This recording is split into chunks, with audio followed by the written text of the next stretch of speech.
माढा लोकसभेत धैर्यशील मोहिते पाटलांनी प्रचाराला सुरुवात केली। मात्र ते कोणत्या पक्षाकडून लढणार हे अद्याप स्पष्ट झालेलं नाही। काय आहे माढ्यातला वाद आणि सांगलीवरून मवियात का ठिणगी पडली पाहूया।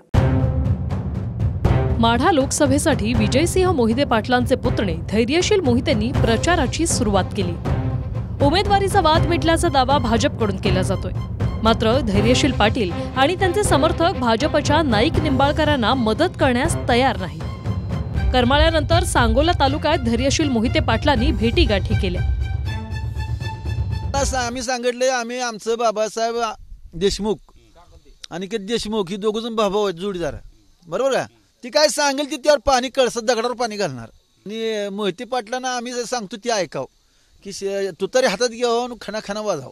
आणि बिरुबा चिरंदर सांगतो ही भैया निवडून येतीकच नाही। निंबाळकर तसं काय आले नाहीत गावाकडं। विकास निधी द्यायचं काम होता तो पण काही दिला नाही त्यांनी। आणि विषय म्हणजे काय विकास बघा, तुम्ही विकासाचं काही नाही। तुम्ही जवळ फिरला असाल आता सध्याला माड्यात फक्त मोहिते पाटील पॅटर्न चालतो। जिकडे मोहिते तिकडे गुलाल असतो। फक्त तुतारी चिन्हावर लढाव। आपली काय भूमिका असणार आहे? No comments. का अजूनही भाजपकडनं उमेदवारी मिळेल असं वाटतंय? No comments. काल करमाळा तालुक्याचा दौरा आपण केला होता, सांगोला करताय, त्याचबरोबर आपल्या पत्नी देखील खरं सांगोला तालुक्यात आहेत, भाऊ शिवदेशी माढा तालुक्यात, संपूर्ण कुटुंब करतात तुमचं असं गावभेट दौऱ्यावरती। काय समजायचं लोकांनी? आम्ही जाणून घेतो लोक भावना, लोकांच्या मनात काय चालले ते जाणून घ्यायला लागले। जाणून घेतल्यानंतर निर्णय घेणार? जाणून घेतोय आज एवढंच सांगू शकतो। इकडे सांगली मवियातला तिढा सुटलेला नाही। चंद्रहार पाटलांच्या प्रवेशानंतर सांगलीची जागा शिवसेना लढवणार म्हणून ठाकरेंनी संकेत दिले आहेत। तर दुसरीकडे काँग्रेस देखील पारंपरिक जागा सोडायला तयार नाही। सांगलीचा तिढा सुटलेला आहे। सांगली हे काँग्रेसकडे आहे।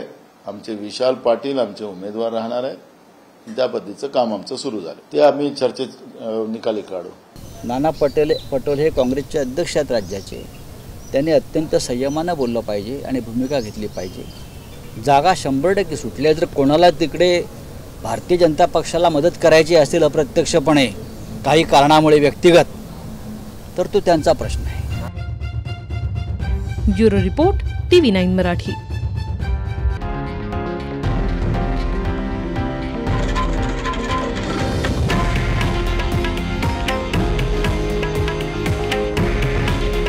हे आहे देशातील नंबर 1 न्यूज नेटवर्क आणि आपण पाहत आहात TV9 मराठी।